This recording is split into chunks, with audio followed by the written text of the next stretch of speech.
Hello students, स्वागत है आपका अपने यूट्यूब चैनल पे। इस चैनल पे हम यूपीएससी से रिलेटेड कंटेंट को स्टडी करते हैं। ठीक है, यूपीएससी से रिलेटेड कंटेंट को स्टडी करते हो। जितनी इजी लैंग्वेज में मैं आपको समझा सकती हूँ उतनी इजी लैंग्वेज में मैं आपको समझाने की कोशिश करती हूँ। देखो, अभी तक हम क्लास 6 की ज्योग्राफी के 4 चैप्टर जो है वो कंप्लीट कर चुके हैं। आज हम 5th चैप्टर को स्टार्ट करने वाले हैं। इसमें हम वही चीज़ें देखते हैं इंपॉर्टेंट, जो हमारी बेसिक अंडरस्टैंडिंग के लिए इम्पॉर्टेंट है। ठीक है, चलो स्टार्ट करते हैं 5th चैप्टर। 5th चैप्टर जो है वो बात करता है major domains of the earth के बारे में। ठीक है, अर्थ में क्या इंपॉर्टेंट चीज़ें हैं। ठीक है, जैसे कि प्रीवियस चैप्टर में हमने बहुत कुछ देख चुके हैं, जैसे कि रोटेशन क्या होता है, रिवोल्यूशन क्या होता है, बाकी लैटिट्यूड लॉन्गिट्यूड क्या होते हैं ना, और भी सीज़न कैसे बदलते हैं, टाइम कैसे चेंज होता है अलग अलग कंट्री का, ये सब। लेकिन मैप क्या होता है, कितने प्रकार के होते हैं, वो सब। लेकिन अब जो है हम मेजर डोमेन्स देखने वाले हैं अर्थ की। जैसे कि मैंने फर्स्ट चैप्टर में आपको बताया था कि जो हमारा प्लैनेट है, सिर्फ अकेला अर्थ जो है वो ऐसा है जिस पे क्या अवेलेबल है, लाइफ, जिस पे लाइफ पॉसिबल है, ह्यूमन बीइंग या फिर जो सरवाइव कर सकता है। ठीक है, तो लाइफ सस्टेनिंग एलिमेंट्स प्रेजेंट है हमारी अर्थ पे, जैसे कि वाटर है, लैंड है, या फिर ठीक है, तो वो एयर है। तो ये सब हमारे जो है इम्पॉर्टेंट है सर्वाइवल के लिए, और जो कि अर्थ पे प्रेजेंट है, ये बहुत इंपॉर्टेंट हो जाते हैं हमारे जीने के लिए। अर्थ एक अकेला जो है ऐसा प्लेनेट है। अब यहाँ पे क्या दिया गया है कि ये तीनों सोर्सेज के बारे में आज हम देखने वाले हैं, कि लैंड के बारे में देखेंगे, वाटर के बारे में, एयर के बारे में देखेंगे। ठीक है, देखो लिथोस्फीयर क्या होता है। ठीक है, लिथोस्फीयर क्या होता है, जो हमारा सॉलिड पोर्शन होता है अर्थ का, मतलब मान लो जगह जितनी भी आप जिस पे खड़े हो, ठीक है, जिस लैंड पे आप खड़े हो, जो अर्थ का सॉलिड पोर्शन है। ठीक है, सॉलिड पोर्शन जो भी अर्थ का है उसे हम लिथोस्फीयर कहते हैं, जिस पे हम रहते हैं, अपने घर बनाते हैं, बिल्डिंग्स बनाते हैं, वॉटेवर जो भी सॉलिड पोर्शन है अर्थ का, उसे हम क्या कहते हैं कि वो लिथोस्फीयर है। फिर दूसरा, जो गैसियस लेयर होती है, जो हमारे अर्थ को सराउंड करके रखती है, हम सांस लेते हैं, ऑक्सीजन मिलती है हमें, कार्बन डाइऑक्साइड रहती है हमारे एटमॉस्फेयर में, तो वही एटमॉस्फेयर क्या होता है। ठीक है, लिथोस्फीयर तो पता चल गया कि जो सॉलिड पोर्शन है अर्थ का उसे हम लिथोस्फीयर कहते हैं। लेकिन ये जो एटमॉस्फेयर है, ये क्या होता है, एटमॉस्फेयर जो गैसियस लेयर होती है हमारे, ये जो अर्थ है पूरी, ये अर्थ है पूरी, और इसके ऊपर जो है ये जो होती है एयर आसपास क्या करती है, मूवमेंट करती है, अलग अलग टाइप की होती है, एक चादर की तरह है ना वो बिछी हुई है, मतलब वो पूरी अर्थ को है ऐसे सराउंड करके रखे हुए सारी गैसेस जो हैं वो। तो उसी को हम क्या बोलते हैं कि ये जो ऊपर हवा वाला पार्ट है ना, इसे हम एटमॉस्फेयर कहते हैं। ठीक है, जहाँ पे हम खड़े हैं, जहाँ पे हम रह रहे हैं, वो तो हमारा सॉलिड पोर्शन है अर्थ का, जिसे हमने बोल दिया कि ये लिथोस्फीयर है। लेकिन इस सरफेस के ऊपर जो हवाएं हैं, ठीक है, बहुत सारी गैसेस हैं जो हमारे ब्रीथिंग करने में हमारी हेल्प कर रही है, या फिर बहुत सारी चीज़ों के लिए। तो इस तरीके की जो भी लेयर्स है, गैसियस लेयर है, वो हमारी अर्थ को सराउंड करके रखे हुए, उन्हें हम एटमॉस्फेयर कहते हैं। फिर हाइड्रोस्फीयर किसे कहते हैं, देखो हाइड्रोस्फीयर जितना भी वाटर है कवर करता है अर्थ का बहुत ज़्यादा पोर्शन जो है, बहुत बड़ा पोर्शन। जैसे कि पिछले चैप्टर में मैंने बताया था कि 2/3 जो है अर्थ का जो पार्ट है वो वाटर से कवर है। ठीक है, वाटर भरा हुआ है 2/3 पार्ट में। 2/3 मतलब कि अगर अर्थ के 3 हिस्से हैं तो उसमें 2 हिस्सों में तो क्या है, पानी भरा हुआ है। ठीक है, तो इस तरीके से जो जितना भी वाटर कवर करता है अर्थ का सरफेस जितना वाटर कवर करता है ना, कि अगर मैंने मान लो कि इतना जो है पूरा वाटर से भरा हुआ है अर्थ जो है, तो इस वाटर को ही हम क्या बोलते हैं, हाइड्रोस्फीयर, कि ये क्या है, हमारा हाइड्रोस्फीयर है, कि जितना भी वाटर अर्थ जो है जितना भी वाटर कवर करता है वो उसको बोलते हैं कि वो हाइड्रोस्फीयर है। लिथोस्फीयर सॉलिड पोर्शन है, एटमॉस्फेयर गैसेस जितनी भी हैं उन्हें, और हाइड्रोस्फीयर वाटर से रिलेटेड। ठीक है, समझ में आ गया। अब बात करते हैं बायोस्फीयर की। इन तीनों से रिलेटेड जो है वो है बायोस्फीयर। जब ये तीनों चीज़ें मिलेंगी, ठीक है, ये जब तीनों चीज़ें इंटरेक्ट करेंगी एक दूसरे के साथ में, जब लैंड मिलेगा, जब वाटर मिलेगा, और जब एयर, ये तीनों जब मिल जाएंगी तो उसे हम बोलेंगे कि ये बायोस्फीयर है। क्या है, बायोस्फीयर है एक नैरो जोन जहाँ पे हमें ये तीनों चीज़ें देखने को मिले, और इन तीनों चीज़ों की वजह से ही क्या हो पाएगा, लाइफ जो है वो पॉसिबल हो पाएगी अर्थ के ऊपर। सिर्फ अगर वाटर होगा तो भी हम नहीं जी पाएंगे, अगर सिर्फ एयर होगी तो भी नहीं जी पाएंगे, या सिर्फ लैंड होगा तो भी नहीं। इस वजह से ज़रूरी है हमें कि तीनों चीज़ें अवेलेबल हो, लैंड, वाटर और एयर। तभी वहाँ पे क्या हो पाएगी, लाइफ पॉसिबल हो पाएगी। इसे हम क्या कहते हैं, बायोस्फीयर। कि जब ये तीनों चीज़ें, जब ये तीनों एलिमेंट क्या करते हैं, इंटरेक्ट करते हैं एक दूसरे के साथ में, लिथोस्फीयर, एटमॉस्फेयर, हाइड्रोस्फीयर, तो उसे हम बायोस्फीयर कहते हैं। चलो देखो आगे बात करते हैं कि लिथोस्फीयर के बारे में। अब तीनों जो मैंने बताया है कि लिथोस्फीयर, एटमॉस्फेयर, बायोस्फीयर, इन तीनों का हम जो है ब्रीफ में देखेंगे और भी क्या क्या आता है इनमें। लिथोस्फीयर जो है वो सॉलिड पोर्शन है अर्थ का, वो मैं तुम्हें बता चुकी हूँ, ठीक है। इसमें ये जो लिथोस्फीयर है वो किससे मिलके बना हुआ है, देखो कंप्राइज करता है rock of the earth crust and thin layer of soil that contain nutrient element and sustain life. जितना भी सॉलिड पोर्शन है, सॉलिड पोर्शन में हमारी सॉइल आती है, ठीक है, सॉइल आती है जिसके ऊपर हम रहते हैं। उसके ऊपर हमने भले ही कुछ भी कंक्रीट करवा लिया हो, लेकिन जो नीचे तो प्रेजेंट थी सॉइल है ना, तो जितना भी सॉइल की लेयर है, थिन लेयर या अर्थ क्रस्ट है, रॉक की सरफेस है, रॉक्स है, माउंटेन्स है, व्हाटएवर, तो सॉलिड पोर्शन की बात हो रही है, तो उसे हम लिथोस्फीयर कहते हैं। अब लिथोस्फीयर जो है वो भी डिवाइडेड होता है 2 पार्ट में, ठीक है। लिथोस्फीयर भी कितने पार्ट में डिवाइडेड है, 2 पार्ट में डिवाइडेड है। एक पार्ट जिसे हम कॉन्टिनेंट कहते हैं और एक ओशन बेसिन। जो 2 मेजर डिवीज़न हुए किसके, लिथोस्फीयर के, और वो 2 डिवीज़न में एक कॉन्टिनेंट आते हैं कि हम बोलते हैं कि हमारे अलग अलग कॉन्टिनेंट हैं, जैसे इंडिया एशियन कॉन्टिनेंट में पड़ता है, ठीक है। तो इसी तरीके से अलग अलग हमारे पास में कॉन्टिनेंट है और उसी तरीके से हमारे पास में ओशन है। कि एक तो हमने लैंड मास को डिवाइड कर दिया कि लार्जेस्ट लैंड मास को हमने बोला कॉन्टिनेंट और ह्यूज वाटर बॉडी को हमने क्या बोला, ओशन बेसिन्स। पहले तो मैंने बताया कि लिथोस्फीयर होता क्या है, सॉलिड पोर्शन अर्थ का, उसे हम लिथोस्फीयर, ठीक है। अब लिथोस्फीयर 2 पार्ट में डिवाइड हो चुका है कि सॉलिड पोर्शन तो है, लेकिन इस सॉलिड पोर्शन के ऊपर आधा कॉन्टिनेंट है और आधी वाटर बॉडी है, ठीक है।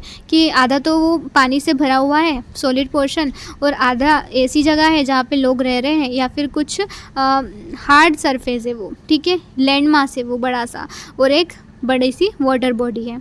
तो समझ में आया कि ये लिथोस्फीयर 2 पार्ट में डिवाइड हुआ है, एक तो कॉन्टिनेंट और ओशन बेसिन्स में।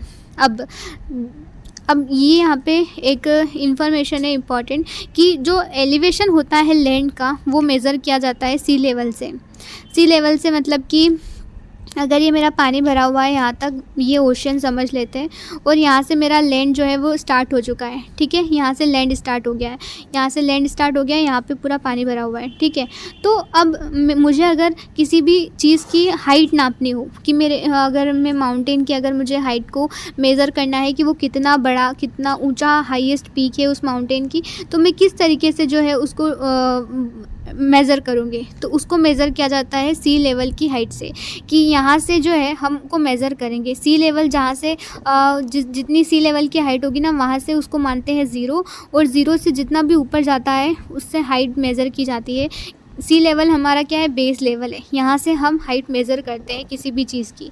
तो एलिवेशन होता है अगर लैंड का, प्लेट्यू है, प्लेन है, व्हाटएवर जो भी है, तो उसकी हाइट मेज़र होती है सी लेवल से, ठीक है। समझ में आया तुम्हें कि ओशन से ही उसे मेज़र किया जाता है, सी लेवल से मेज़र किया जाता है वाटर बॉडी। यहाँ से उसको लिया जाता है 0, और 0 से जितना भी ऊपर जाएगा वो हाइट होगी उसकी, ठीक है। चलो ये तो हो गया हमारा। अब यहाँ पे कुछ देखो डायग्राम दिया गया है, पूरे वर्ल्ड मैप दिया गया है ये, ठीक है, देख लेना। अलग अलग ये पूरी ओशन बॉडीज़ है और ये जो हमारे कॉन्टिनेंट्स हैं। यहाँ पे दिया गया है कि इम्पॉर्टेंट बोल सकते हैं कि MCQ टाइप क्वेश्चन कि हाईएस्ट माउंटेन पीक जो है, हाईएस्ट माउंटेन पीक जो है वो माउंट एवरेस्ट की है, ठीक है। कितनी है, 8848 मीटर की। किलोमीटर मत समझ लेना, ठीक है, मीटर है ये, मीटर। माउंट एवरेस्ट की हाइट जो है वो कितनी है, 8848, और माउंट एवरेस्ट जो है सबसे हाईएस्ट माउंटेन पीक है, ये भी याद रखना।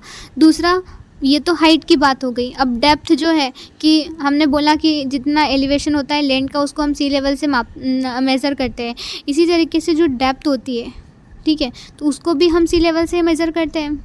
इसी तरीके से हमारी ग्रेटेस्ट डेप्थ हमें मिलती है, पूरे वर्ल्ड की ग्रेटेस्ट डेप्थ, ठीक है, वो मिलती है मरियाना ट्रेंच में, जो कि पैसिफिक ओशन में पड़ता है।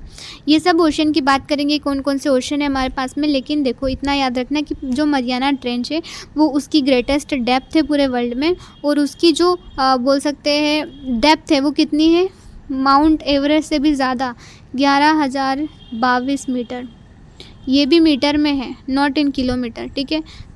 कितनी है इसकी 11,022 मीटर। तो और माउंट एवरेस्ट की 8,848। तो मरियाना ट्रेंच कहाँ पे पड़ता है? पैसिफिक ओशन में। पैसिफिक ओशन में क्या है? मरियाना ट्रेंच है। और माउंट एवरेस्ट तो कहाँ है? नेपाल में, पता है हमें, ठीक है। चलो यहाँ पे कुछ इन्फॉर्मेशन दी गई है, जैसे कि एडमंड हिलरी जो है न्यूजीलैंड के, और तेंजिंग नोर्गे जो शेरपा जो है इंडिया के, उन्होंने पहले मैन थे जिन्होंने माउंट एवरेस्ट की हाईएस्ट पीक को क्या किया था? क्लाइम किया था। किसने? एक तो एडमंड हिलरी जो कि है न्यूजीलैंड के, ठीक है, न्यूजीलैंड के हैं ये एडमंड हिलरी, और तेंजिंग नोर्गे शेरपा जो कि इंडिया के हैं। ये पहले मैन है जिन्होंने माउंट एवरेस्ट को क्या किया? क्लाइम किया 29 मई 1953 को। फिर जुंको तबई जो है जापान की फर्स्ट महिला जो है जिन्होंने इसकी समिट पे पहुंची, फर्स्ट वुमन की बात हो रही है। और फर्स्ट इंडियन वुमन है कौन? बचेंद्री पाल, जिन्होंने इसकी हाईएस्ट पिक को क्लाइम किया। बचेंद्री पाल इंडिया की है, जुंको तबई जो है वो जापान की है, एडमंड हिलरी न्यूजीलैंड के हैं, तेंजिंग नोर्गे शेरपा इंडिया के हैं, ठीक है। चलो उसके बाद में कॉन्टिनेंट की बात करते हैं। मैंने बता दिया कि लिथोस्फीयर जो है 2 पार्ट में डिवाइडेड कॉन्टिनेंट है और एक ओशनिक, ठीक है, पार्ट है। तो अब कॉन्टिनेंट की बात कर लेते हैं कि हमारे पास में कितने कॉन्टिनेंट हैं। 7 मेजर कॉन्टिनेंट है हमारे पास में पूरे वर्ल्ड में, ठीक है। पूरे वर्ल्ड में कितने कॉन्टिनेंट है? 7 कॉन्टिनेंट है। और कौन कौन से हैं वो? Asia, Europe, Africa, north America, south America, Australia, Antarctica. ये 7 मेजर कॉन्टिनेंट है हमारे, ठीक है, जिसे हम लार्जेस्ट लैंड मास कहते हैं ना, वो। यहाँ पे बताया गया है कि एशिया जो है वो सबसे लार्जेस्ट कॉन्टिनेंट है। सबसे बड़ा कॉन्टिनेंट जो है वो कौन सा है? एशिया है। यहाँ से ट्रॉपिक ऑफ कैंसर जो है वो पास करती है एशिया से। ये हमारा ईस्टर्न हेमिस्फीयर में पड़ता है। जैसे कि मैं पिछले चैप्टर में तुम्हें बता चुकी हूँ कि अगर ये पूरा वर्ल्ड है तो इस वर्ल्ड में ये आपका नॉर्दर्न पार्ट है, ये साउदर्न है, ये जो है वो वेस्टर्न है, और ये ईस्टर्न पार्ट है, ठीक है। तो हमारा एशिया जो है वो इस कॉन्टिनेंट में पड़ता है, ठीक है, इधर पड़ता है हेमिस्फीयर में, तो इसे हम बोलेंगे ईस्टर्न हेमिस्फीयर, ठीक है। कौन सा है ये? ईस्टर्न हेमिस्फीयर है। और जहाँ से ट्रॉपिक ऑफ कैंसर जो है वो पास करती है, सिर्फ कौन सी? ट्रॉपिक ऑफ कैंसर पास करती है सिर्फ, जिससे।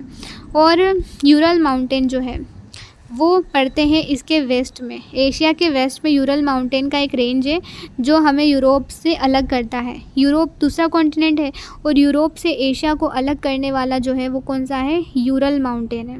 कौन सा है? यूरल माउंटेन है। तो एशिया को यूरोप से अलग करने वाला यूरल माउंटेन इसको अलग करता है, और वो बनाता है यूरेशिया, ठीक है। उसे हम यूरेशिया भी कहते हैं, यूरल माउंटेन, जो कि अलग करता है। यूरोप और एशिया का जो थोड़ा सा मिलता जुलता पार्ट यहाँ पे इन दोनों के बीच में जो बाउंड्री बनती है ना, उसे यूरेशिया भी कहते हैं, जो कि यूरल माउंटेन इन दोनों को अलग करता है। दूसरा यहाँ पे ये है, तो एशिया की खासियत, पहला लार्जेस्ट कॉन्टिनेंट, फिर कहाँ पे पड़ता है? ईस्टर्न हेमिस्फीयर में। फिर दूसरा ट्रॉपिक ऑफ कैंसर जो है पास करती है, और यूरल माउंटेन हमें इसके वेस्ट में देखने को मिलेंगे जो यूरोप से अलग करते हैं एशिया को। दूसरा कॉन्टिनेंट है हमारा यूरोप। यूरोप जो है एशिया से छोटा है। यहाँ से पड़ती है आर्कटिक सर्कल। आर्कटिक सर्कल जैसे ट्रॉपिक, ये जो है वो इक्वेटर है, इसके ऊपर ट्रॉपिक ऑफ कैंसर, फिर आर्कटिक सर्कल यहाँ पे पड़ती है। तो जो आपका यूरोप है वहाँ से आर्कटिक सर्कल जो लाइन है वो पास करती है, और ये तीनों साइड से एक वाटर बॉडी से घिरा हुआ है। यूरोप है वो पूरा वाटर बॉडी से घिरा हुआ है 3 साइड से, और एशिया के वेस्ट में पड़ता है। एशिया कहाँ पड़ता है? ईस्टर्न हेमिस्फीयर में, और एशिया के वेस्ट में कौन है? यूरोप है। यूरोप जो है एशिया से छोटा है, आर्कटिक सर्कल इससे पास करती है। चलो यूरोप हो गया। अब हम बात करते हैं अफ्रीका की। देखो अफ्रीका जो है वो सेकेंड लार्जेस्ट कॉन्टिनेंट है। पहला सबसे लार्जेस्ट कॉन्टिनेंट कौन है? एशिया है, और सेकेंड नंबर पे जो है वो कौन है? अफ्रीका। अफ्रीका से आपको देखने को मिलेगा कि ट्रॉपिक ऑफ कैंसर भी पास करती है, इक्वेटर भी पास करती है, और ट्रॉपिक ऑफ कैप्रिकॉर्न भी पास करती है। इस टाइप के क्वेश्चंस आते हैं इन प्रीलिम्स, ठीक है, कि कौन सी लाइन जो है वो इससे पास करती है। एशिया, अफ्रीका कॉन्टिनेंट दे देंगे, तुमसे पूछ लेंगे या कौन कौन सी कंट्री से पास करती है, तो इतना तो पता होना ही चाहिए कॉन्टिनेंट क्या होते हैं, ओशियन क्या होते हैं, कौन सी लाइन किससे पास करती है, इतना मोटा मोटा अंदाज़ा तो होना चाहिए। अफ्रीका जो है वो सेकेंड लार्जेस्ट कॉन्टिनेंट है, ठीक है, नॉर्दर्न हेमिस्फीयर में पड़ता है Africa. A part of Africa lies in northern hemisphere. कहाँ पे? नॉर्दर्न हेमिस्फीयर में। और क्या है इसके बारे में कि Tropic of Cancer, equator, Tropic of Capricorn जो है वो तीनों लाइन यहाँ से पास करती है। सहारा डेजर्ट जो है, जो कि वर्ल्ड का लार्जेस्ट हॉट डेजर्ट है, इम्पॉर्टेंट चीज़ है ये। सहारा डेजर्ट जो है, जो कि वर्ल्ड का लार्जेस्ट हॉट डेजर्ट है, वो भी हमें अफ्रीका में ही मिलेगा। कहाँ पे? अफ्रीका में मिलेगा सहारा डेजर्ट, जो कि वर्ल्ड का लार्जेस्ट हॉट डेजर्ट है। यहाँ पे आपको नील रिवर देखने को मिलेगी, जो कि वर्ल्ड की लॉन्गेस्ट रिवर है, नील। ठीक है, नील रिवर जो कि वर्ल्ड की लॉन्गेस्ट रिवर है, वो भी आपको यहाँ पे देखने को मिलेगी अफ्रीका में। समझ में आया? उसके बाद में और एक और इम्पॉर्टेंट इन्फॉर्मेशन क्या है नॉर्थ अमेरिका के बारे में। अभी तक हम 3 कॉन्टिनेंट देख चुके हैं, एशिया, अफ्रीका सेकंड है, यूरोप के बारे में देख लिया है, और अब हम बात करते हैं नॉर्थ अमेरिका की। जो नॉर्थ अमेरिका है वो 3rd लार्जेस्ट कॉन्टिनेंट है। तीसरे नंबर पे आने वाला सबसे बड़ा कॉन्टिनेंट जो है वो ये है। सेकंड नंबर पे आने वाला अफ्रीका है, और पहले नंबर पे कौन है? एशिया। ठीक है, एशिया है। तो 3rd नंबर पे जो है वो नॉर्थ अमेरिका आता है। और क्या है इसके बारे में कि ये साउथ अमेरिका से लिंक होता है एक नैरो स्ट्रिप, लैंड के नैरो स्ट्रिप से, isthmus of Panama. Isthmus of Panama से जो है वो ये क्या करता है? जुड़ता है। मतलब जैसे कि ये आपका बोल सकते हैं कि ये नॉर्दर्न अमेरिका है। ठीक है, और ये जो है वो मैप थोड़ा सा देख लेना। तो ये आपका यहाँ से एक थोड़ा सा स्ट्रीट पास करता है, 2 लैंड को ये क्या करता है? जोड़ता है। तो इसको क्या बोलते हैं? Isthmus of Panama. इसे हम इस्थमस ऑफ पनामा कहते हैं। क्या कहते हैं? Isthmus of Panama. और ये 3rd लार्जेस्ट कॉन्टिनेंट है। कौन सा? North America. चलो ठीक है, फिर और क्या इन्फॉर्मेशन मिलेगी दूसरे कॉन्टिनेंट के बारे में? 7 कॉन्टिनेंट के बारे में हमें देखना है। ठीक है, अभी तक हम 4 कंप्लीट कर चुके हैं। 5th वाला जो है हमारा है साउथ अमेरिका। साउथ अमेरिका जो कि पूरा साउदर्न हेमिस्फीयर में पड़ता है। यहाँ पे आपको एंडीज़ माउंटेन देखने को मिलेंगे, जो कि वर्ल्ड के लॉन्गेस्ट माउंटेन रेंज है। सबसे बड़ी माउंटेन रेंज जो है एंडीज़ माउंटेन रेंज, वो आपको मिलेगी कहाँ पे? साउथ अमेरिका में। साउथ अमेरिका में वो आपको देखने को मिलेगी। और ये आपको साउदर्न हेमिस्फीयर में मिलेगा। वर्ल्ड की लार्जेस्ट रिवर अमेज़न जो है वो यहाँ पे देखने को मिलेगी। वो नील रिवर जो थी ना, वो लॉन्गेस्ट है, लंबी, सबसे लंबी और सबसे बड़ी रिवर में बहुत डिफरेंस है। ठीक है, सबसे लंबी रिवर जो अगर बोली जाए पूरे वर्ल्ड की तो वो बने नील रिवर, लेकिन अगर सबसे लार्जेस्ट, सबसे बड़ी जो रिवर है पूरे वर्ल्ड की, वो कौन सी है? अमेज़न रिवर है। और एंडीज़ माउंटेन रेंज जो है वो भी कहाँ पे मिलेंगे आपको? साउथ अमेरिका में मिलेंगे। जैसे कि ये बताया गया था कि एक छोटा सा स्टेट है, ठीक है, स्ट्रिप, नैरो स्ट्रिप है, जो नॉर्थ अमेरिका को साउथ अमेरिका से जोड़ती है, उसे हम क्या बोलते हैं? Isthmus of Panama. ठीक है, इस्थमस ऑफ पनामा उसे हम कहते हैं। क्या कहते हैं? Isthmus of Panama.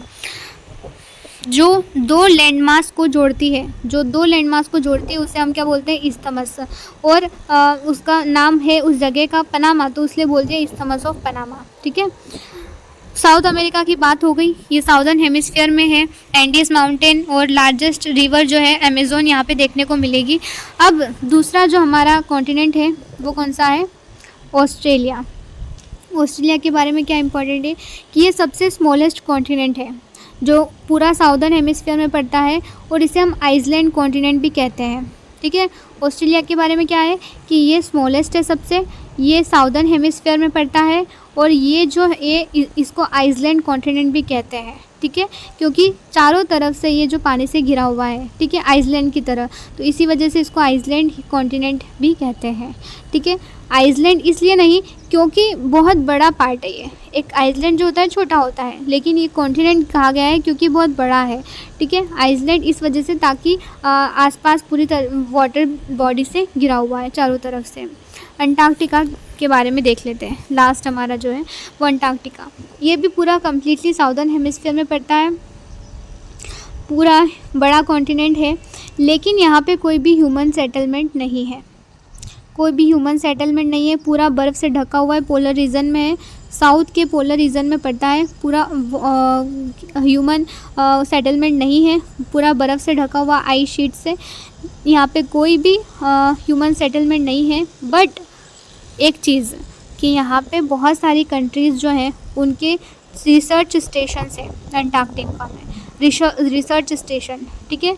और इंडिया का भी रिसर्च स्टेशन है यहाँ पे, जिसका नाम है मैत्री और भारती, ठीक है। इंडिया के 2 रिसर्च स्टेशन हैं यहाँ पे, अंटार्कटिका में मैत्री और भारती। बट अंटार्कटिका में कोई ह्यूमंस नहीं रहते हैं, क्योंकि हमारी कंडीशन फेवरेबल नहीं करता, इतना ठंडी जगह है वहाँ पे, ठीक है। और कुछ देखने को ही नहीं मिलेगा बर्फ़ के अलावा। इस वजह से अंटार्कटिका जो है ह्यूमन सेटलमेंट तो नहीं है, लेकिन रिसर्च स्टेशन है, इस वजह से कि हम वहाँ से कुछ जानकारी ले सकते हैं, रिसर्च कर सकते हैं, इसलिए, ठीक है। फिर चलो, हमारा जो लिथोस्फीयर है वो कंप्लीट हो गया। लिथोस्फीयर जो है उसमें हमने देखे कॉन्टिनेंट और ओशन। ओशन बाकी है, ठीक है। ओशन के बारे में हम देखेंगे अभी हाइड्रोस्फीयर में। तो जो आपका कॉन्टिनेंट है उसमें कितने कॉन्टिनेंट टोटल हमारे पास में? टोटल 7 कॉन्टिनेंट है। पहला एशिया सबसे बड़ा, फिर यूरोप, ठीक है, फिर नॉर्थ अमेरिका, ठीक है, फिर बाद में यूरोप है, साउथ अमेरिका है, ऑस्ट्रेलिया है, फिर अंटार्कटिका है, ठीक है। और चलो, ऑस्ट्रेलिया, अंटार्कटिका है, साउथ अमेरिका है, नॉर्थ अमेरिका है, अफ्रीका है। तो ये हमारे जो है वो कॉन्टिनेंट है 7, याद रखना इनकी क्रोनोलॉजी की, सबसे बड़ा कौन है, उसके बाद में कौन है। फिर हाइड्रोस्फीयर की बात करते हैं। हाइड्रोस्फीयर क्या है? वाटर से रिलेटेड, ठीक है। तो हमारी अर्थ को ब्लू प्लैनेट कहा जाता है, वो तो मैं तुम्हें पहले भी बता चुकी हूँ। ब्लू प्लैनेट क्यों कहा जाता है? क्योंकि 71% जो अर्थ जो है वो पानी से भरी हुई है। 71% जो अर्थ का पार्ट है वो पानी से भरा हुआ है। सिर्फ 29% जो है वो लैंड कवर करता है, सिर्फ 29%। हाइड्रोस्फीयर जो है वो वाटर को कंसिस्ट करता है हर फॉर्म में। वो फॉर्म भले ही वो ग्लेशियर में हो, वो आइस में हो, वो वेपर के फॉर्म में हो, वो लिक्विड के फॉर्म में हो, ठीक है। हर तरीके से जो है वाटर एग्जिस्ट करता है, ठीक है, हर फॉर्म में। उसको हम हाइड्रोस्फीयर कहते हैं। देखो, 97% जो अर्थ का वाटर है वो हमें मिलेगा ओशियंस में, जो हमारे काम का है नहीं। सबसे ज़्यादा 97% हमारे पास में वाटर तो बहुत ज़्यादा है, लेकिन फ्रेश वाटर नहीं है। कमी किसकी है? फ्रेश वाटर की। क्यों? ये बात तो इस वजह से है कि 71% हमारे पास में वाटर है, लैंड से ज़्यादा वाटर है हमारे पास में, लेकिन फिर भी पानी की कमी इस वजह से है क्योंकि हमारे पास में फ्रेश वाटर अवेलेबल नहीं है। कौन सा? Fresh water. क्योंकि 97% वाटर पूरा सिर्फ ओशन में मिला हुआ है, ठीक है, जो इतना सॉल्टी है कि हम उसको यूज़ नहीं कर सकते, ह्यूमन के यूज़ के लिए नहीं है, वो फिट नहीं बैठता है क्योंकि बहुत ज़्यादा सॉल्टी है। और बाकी का जो वाटर है वो आपको ग्राउंड वाटर, मतलब कि ग्राउंड में मिलेगा, या ग्लेशियर्स में मिलेगा, रिवर्स में मिलेगा, लेक्स में मिलेगा, इस तरीके से मिलेगा। बाकी बचा हुआ 3% वाटर, ठीक है, वो फ्रेश वाटर है, लेकिन वो भी आधा अंडरग्राउंड है, आधा आइस शीट्स में है, बर्फ़ जमा हुआ है उसका, ग्लेशियर से भरे हुए हैं। तो इस तरीके से ओशंस की बात कर लेते हैं। ब्लू प्लैनेट का तो बता दिया, क्योंकि 71% हमारी अर्थ वाटर भरा हुआ है, पूरा पानी भरा हुआ है 71% पार्ट में, तो इस वजह से ब्लू प्लैनेट कहा जाता है। हमारे पास में 5 मेजर ओशियंस हैं, ठीक है, 5 मेजर ओशियंस हैं। और पहला ओशियन जो है वो कौन सा है? पैसिफिक ओशियन, जो कि सबसे लार्जेस्ट ओशियन है। कॉन्टिनेंट कौन सा सबसे बड़ा है? एशियन, ठीक है। और ओशियन सबसे बड़ा कौन सा है? पैसिफिक। और ये कहाँ पे पड़ता है? पैसिफिक ओशियन जो है वो पड़ेगा आपको नॉर्थ अमेरिका के आसपास, ठीक है, नॉर्थ अमेरिका, साउथ अमेरिका, इनके आसपास पड़ेगा आपको ये पैसिफिक ओशियन। पैसिफिक ओशियन सबसे बड़ा ओशियन है। 1/3 अर्थ जो है ये फैला हुआ है, 1/3 of the earth spread over, 1/3 part में बोल सकते हैं। मरियाना ट्रेंच अभी मैंने बताया था, सबसे डीपेस्ट ट्रेंच है। ट्रेंच का मतलब होता है कि बहुत बड़ी खाड़ी, मतलब बहुत अंदर धंसा हुआ पार्ट जो होता है धरती का, उसे हम ट्रेंच कह देते हैं। बहुत ही अंदर हो तो उसे हम ट्रेंच कह देते हैं। छोटा सा गड्ढा नहीं, बहुत ज़्यादा, 11,022 मीटर की जो डेप्थ है उसकी, तो समझ में आ सकता है फिर तुम्हें। मरियाना ट्रेंच भी आपको पैसिफिक ओशन में देखने को मिलेगा। ये जो ओशन है वो सर्कुलर शेप का है, ठीक है, इस तरीके का इसका शेप देखने को मिलेगा आपको पैसिफिक ओशन का। ये किन किन कंट्री को कवर करता है? एशिया, ऑस्ट्रेलिया, नॉर्थ और साउथ अमेरिका। ठीक है, नॉर्थ और साउथ अमेरिका जो है इन कंट्रीज़ को ये कवर करता है। Pacific ocean. दूसरा ओशन जो है वो हमारा है Atlantic ocean. Atlantic ocean second largest ocean है। सबसे बड़ा कौन सा है? पहले वाला पैसिफिक। फिर दूसरा कौन सा है? अटलांटिक ओशन, जो कि एस शेप का है। एस शेप का है मतलब इस तरीके से जो है वो ये ओशन दिखता है एस शेप का, और जो पैसिफिक था वो सर्कुलर शेप का दिखता है। यहाँ पे देखने को मिलेगा कि कौन कौन सी कंट्री से जुड़ा हुआ है ये। North America, south America western side से, और यूरोप और अफ्रीका ईस्टर्न साइड से। ठीक है, बाकी कुछ भी खास नहीं है। कमर्शियली बहुत ज़्यादा इम्पॉर्टेंट है क्योंकि बहुत ज़्यादा ट्रेड कॉमर्स जो है इसी ओशन के थ्रू होता है। ठीक है, सबसे बिजीएस्ट ओशन भी इसे कहा जाता है। ठीक है, बहुत सारे नेचुरल हार्बर्स है, पोर्ट्स है, वो भी आपको यहाँ पे देखने को मिलेंगे। अटलांटिक ओशन में एस शेप का है। कौन कौन सी कंट्री से जुड़ा हुआ है? North America, south America, Europe और अफ्रीका से। तीसरा ओशियन जो हमारा है इंडियन ओशियन। ये एक पहला ओशियन है जिसका नाम किसी कंट्री के नाम पे रखा गया है। ठीक है, कोई भी ओशन अभी तक नहीं मिलेगा आपको जिसका नाम किसी कंट्री के ऊपर रखा गया हो। पैसिफिक हो, वो अटलांटिक हो, वो साउदर्न हो, या वो आर्कटिक हो। सिर्फ इंडियन ओशन ऐसा है जिसका नाम किसी कंट्री के ऊपर रखा गया है। ये जो है वो ट्रायंगुलर शेप का दिखता है। ठीक है, कुछ इस तरीके से ट्रायंगुलर शेप का दिखता है ये। कौन सा? Indian ocean. ये कौन कौन कंट्री से जो है बॉर्डर शेयर करता है, मतलब जोड़ के रखता है?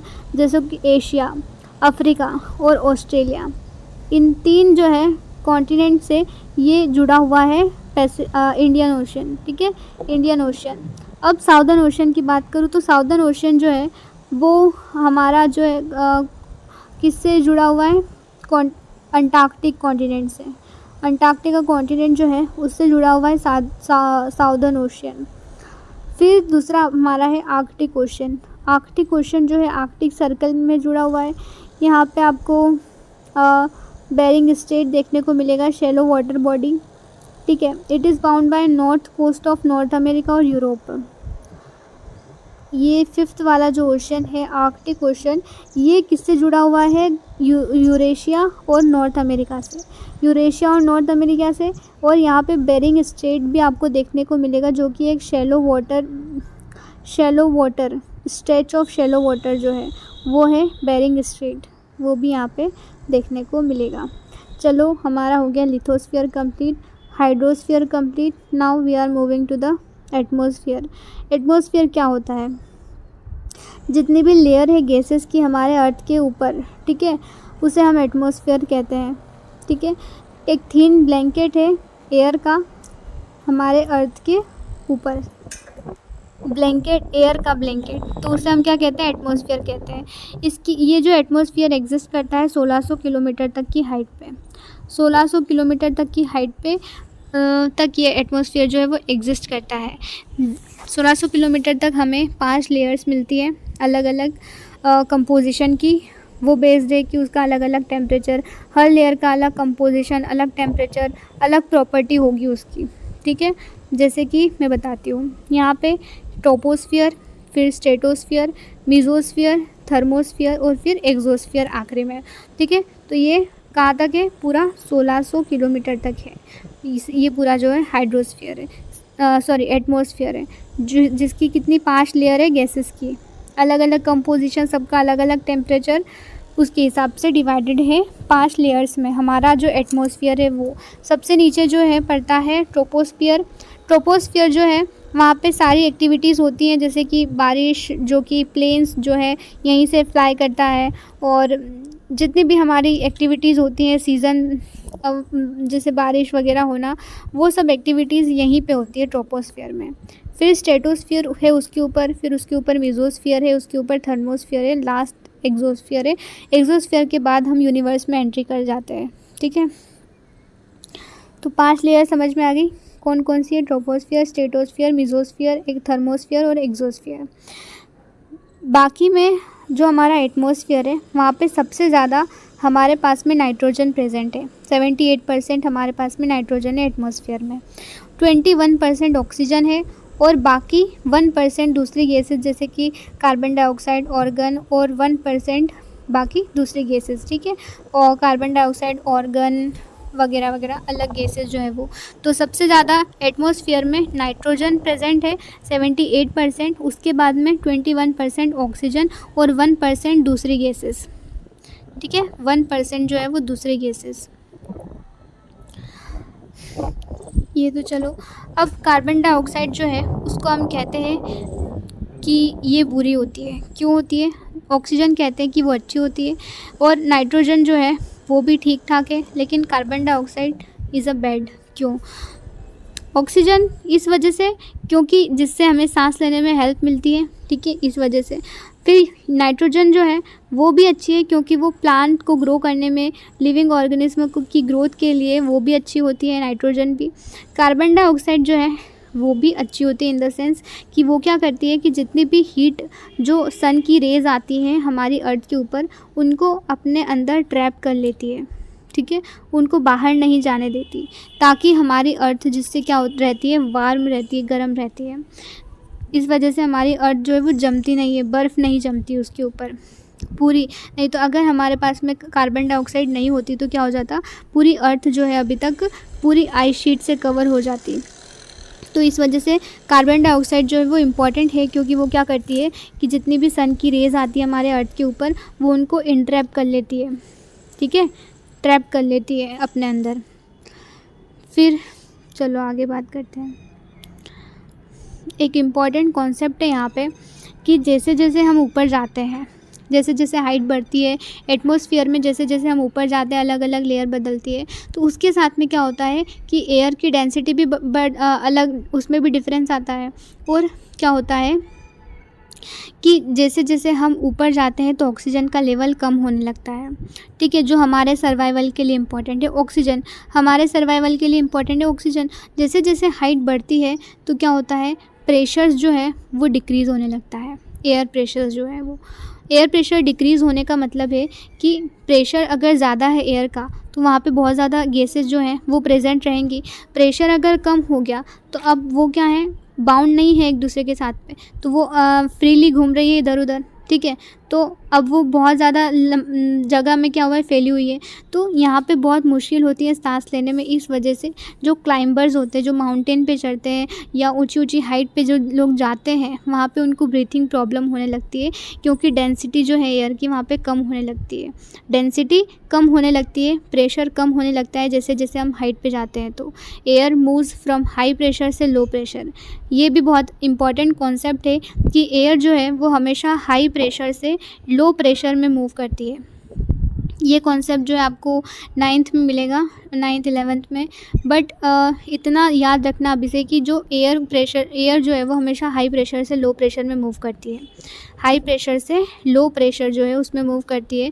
और जैसे जैसे हम हाइट पे जाते हैं तो एयर की डेंसिटी जो है वो कम होने लगती है। एयर की डेंसिटी कम होने की वजह से हमें सांस लेने में प्रॉब्लम होती है कि जितनी ज़्यादा डेंसिटी का मतलब क्या होता है कि अगर डेंसिटी ज़्यादा है तो वो चीज़ क्या होती है, जितनी ही भारी होती है उसमें वो चीज़ उतनी ही ज़्यादा अमाउंट में मिलती है हमें। डेंसिटी कम है तो वो अब बाउंड नहीं है, वो फ्री है इधर उधर जाने के लिए, तो गैसेस उसमें क्या रहेगी, ट्रैप नहीं हो पाएगी। तो इसी वजह से डेंसिटी कम रहती है तो हमें सांस लेने में प्रॉब्लम होती है, क्योंकि गैसेस जो है वो फ्रीली मूव करती है। चलो बायोस्फीयर जो है उसके बारे में देख लेते हैं। बायोस्फीयर क्या है कि बायोस्फीयर एक नैरो जोन है जहाँ पे ये तीनों लोग, लैंड भी, एयर भी, वाटर भी, तीनों मिलेंगे, उसे हम बायोस्फीयर कहेंगे। और जब ये तीनों मिलेंगे तो लाइफ पॉसिबल हो पाएगी, ठीक है। तो इसी वजह से इसका नाम क्या है, बायोस्फीयर है। एक चीज़ भूल गई मैं बताना कि जो मूविंग एयर है उसे हम विंड कहते हैं, मूविंग एयर को ही विंड कहा जाता है। विंड कुछ भी नहीं है, जब एयर मूव करती है तो उसे हम विंड कहते हैं। हवा जब एक जगह से दूसरी जगह जाएगी तो उसे हम कहेंगे ये क्या है, विंड है, ये क्या है, विंड चल रही है। और एक ही जगह है वो, तो उसे हम एयर कहते हैं। अब एयर का मूवमेंट हो गया तो उसे क्या बोल दिया कि वो विंड है, बस। बायोस्फीयर पता चला कि जब लैंड, वाटर और एयर जो है वो तीनों एक दूसरे के साथ में कांटेक्ट में आएंगे और वो लाइफ को पॉसिबल बनाएंगे, ठीक है, तो उसे हम कहेंगे बायोस्फीयर। जैसे कि यहाँ पे समझ में आ रहा है, हाइड्रोस्फीयर भी है मतलब वाटर भी है, लिथोस्फीयर मतलब लैंड भी है, एटमॉस्फेयर भी है, एयर भी है। तो मतलब यहाँ पे तीनों का कांटेक्ट हो रहा है, तो ये क्या बना रहा है, बायोस्फीयर बना रहा है, लाइफ को पॉसिबल बना रहा है तीनों चीज़ें मिलके।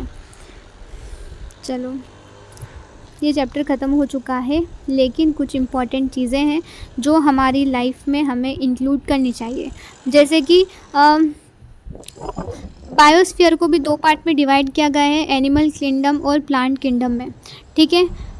और 3 domain of the earth interact करते एक दूसरे के साथ में और एक दूसरे को अफेक्ट करते हैं किसी तरीके से। 3 डोमेन मतलब कि जो एयर है, वाटर है, लैंड है, ये तीनों जब एक दूसरे के साथ में मिलते हैं तो क्या करते हैं, लाइफ को पॉसिबल तो बनाते हैं, लेकिन किसी तरीके से एक दूसरे को इन्फ्लुएंस भी करते हैं, ठीक है।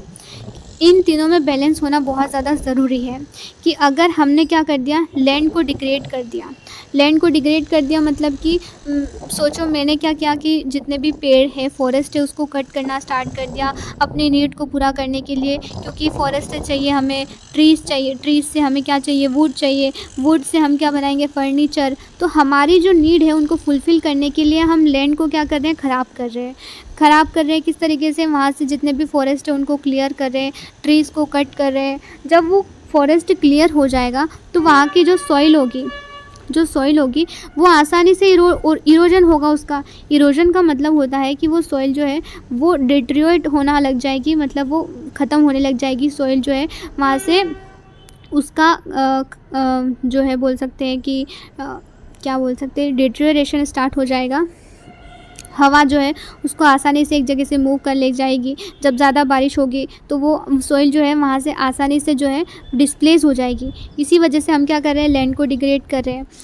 दूसरा, हम वाटर को डिग्रेड कर रहे हैं, जितना भी हमारा इंडस्ट्रियल वेस्ट होता है, जितना भी बोल सकते हैं इंडस्ट्रीज़ का वेस्ट है, वो सब हम जो है हमारी रिवर्स होती है उनमें क्या कर देते हैं, फ्लो कर देते हैं, ठीक है, उनको डाल देते हैं। जितना भी गंदा पानी होता है उनको फ्रेश वाटर के साथ में मिक्स कर देते हैं। तो हमारा जो है एक तरीके से क्या हो रहा है, वाटर भी ख़राब हो रहा है, ठीक है, उसकी सिचुएशन भी ख़राब हो रही है, लैंड की सिचुएशन भी ख़राब हो रही है। और तीसरी तरीके से हम एयर को भी क्या कर रहे हैं, इम्प्योर कर रहे हैं। कैसे इम्प्योर कर रहे हैं कि ज़्यादा से ज़्यादा हम ग्लोबल वार्मिंग को बढ़ावा दे रहे हैं, टेम्परेचर बढ़ा रहे हैं, ठीक है, अर्थ का टेम्परेचर बढ़ा रहे हैं। किस तरीके से टेम्परेचर बढ़ा रहे हैं कि हम क्या कर रहे हैं, व्हीकल्स जो हैं, और वो भी कैसे व्हीकल्स जो पोल्यूशन फैलाएं, इस तरीके के व्हीकल्स का हम यूज़ कर रहे हैं। बहुत सारी इंडस्ट्रीज़ से क्या निकल रहा है, स्मोक निकल रहा है, धुआं निकल रहा है, अलग अलग इमिशन हो रहा है इंडस्ट्रीज़ से, ठीक है, थर्मल इमिशन हो रहा है और व्हीकल से। तो इस तरीके से वो एयर को क्या कर रहा है, पोल्यूट कर रहा है। तो हम तीनों चीज़ों को, लैंड को भी ख़राब कर रहे हैं, वाटर को भी ख़राब कर रहे हैं और एयर को भी ख़राब कर रहे हैं। तो इस वजह से क्या होता है कि ग्लोबल वार्मिंग जो है वो बढ़ रही है। एक तो पेड़ लगाने चाहिए, पेड़ हम लगा नहीं रहे हैं, उससे ऊपर से हम कटाई कर रहे हैं। फिर हम CO2 जो है उसका क्या कर रहे हैं, मैंने बताया कि CO2 जो है हमारे सर्वाइवल के लिए इम्पॉर्टेंट है क्योंकि वो अर्थ को वार्म करती है, लेकिन हर चीज़ की जो अति है वो नुकसानदायक होती है। तो CO2 भी अगर ज़्यादा हो जाए हमारे एटमॉस्फेयर में तो वो क्या करती है, ग्लोबल वार्मिंग को बढ़ाती है। CO2 क्या करेगी, ज़्यादा से ज़्यादा हीट को अपने पास में एब्जॉर्ब करके रखेगी, और जब हम उसको और ज़्यादा हीट दे रहे हैं तो और ज़्यादा गर्मी बढ़ेगी, टेम्परेचर बढ़ेगा, अर्थ का टेम्परेचर बढ़ेगा, तो उससे क्या होगा, ग्लोबल वार्मिंग होगी, ठीक है। तो हमें क्या करने की ज़रूरत है, हमें इन तीनों चीज़ों में बैलेंस बनाने की ज़रूरत है, लैंड में भी, एयर और वाटर। ये तीनों चीज़ों को ख़राब हम क्यों कर रहे हैं, हमारी नीड के लिए, हमारी फुलफिलमेंट के लिए, ठीक है। तो इस वजह से हमें जितने भी रिसोर्सेज अवेलेबल है हमारे पास में उनको एक लिमिटेड वे में हमें यूज़ करना चाहिए, ताकि ये तीनों चीज़ें जो हैं वो सुरक्षित रहें और हम सुरक्षित रहें, ठीक है। चलो ये चैप्टर ख़त्म हो चुका है। Thank you and have a nice day, और प्लीज़ सब्सक्राइब माय चैनल ताकि आने वाले और भी चैप्टर्स का जो है आपको नोटिफिकेशन मिलता रहे।